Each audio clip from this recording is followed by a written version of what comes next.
Just 4.5 hours until the polls close, Donald Trump is hoping to defy recent polls for a victory in Wisconsin. You know, I've won millions of votes more than Ted, and, you know, the votes do matter, but millions of votes. I've won many, many states more than Ted. I think I'm up to 22 or 23, and he's at like 10 or something, and I'm doing very well, and I think we're going to have a surprise tonight. The Republican frontrunner playing defense over the past week after a series of gaffes overshadowed his campaign, but he doesn't expect a loss tonight to shake his momentum. Joining me now, Dr. Ben Carson, former Republican presidential candidate. He is now a Trump supporter. Sir, thank you for coming on our show. I want to ask you, what do you think is different about this particular week's primary in Wisconsin? Because before this, the Never Trump movement seemed like Trump was able to shake them off and keep his momentum going. But it has slowed down a bit this week. What do you think is different? Well, we're getting closer to the actual election, and people are finally, which is something that I've been advocating for a long time, starting to become serious and listen very carefully to what's going on and analyze it perhaps more for themselves rather than just listening to what other people are saying. And I think that that's a good thing. And I see the candidates spending more time. I see Donald Trump now going into restaurants and places and meeting face-to-face with the people rather than just the giant rallies. Nothing wrong with the giant rallies, but I think it's really good to get some face time with the people and let them hear your heart. Dr. Carson, though, you say that the voters are getting more serious, and that's not, you know, boding well for your candidate right now. That's not a good thing.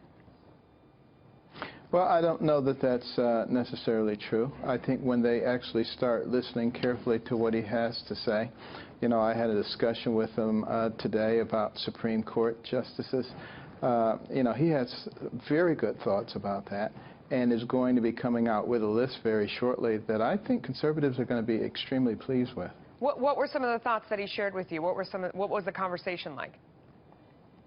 Well, he's obviously very interested in people who understand the Constitution and want to interpret it as opposed to making new law. These activist judges who believe that the ends justifies the means, those are not the kind of people that have been helpful to us in preserving the freedoms that we have.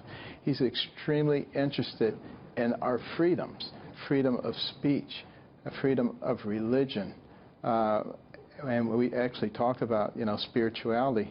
He actually is becoming much more interested in those kinds of things, and I think you'll be hearing him talk about them. Everybody will say, oh, he's just trying to get religious people to feel good about him. But he has some really serious thoughts about those kinds of things, and I think you'll be seeing that as the discussion goes further. He has struggled with women lately. I mean, I think you've probably, if you have a newspaper, you've turned on the TV, you know that's true. What advice would you give him on that front?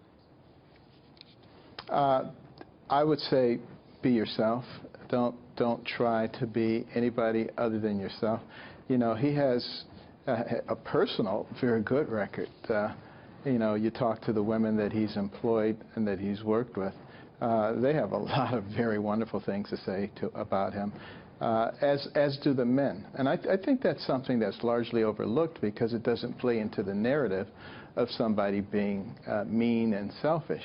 The fact of the matter is you're going to have a hard time finding people who work for him who have anything bad to say about him. Okay. Dr. Carson, thank you for coming on. Appreciate your time.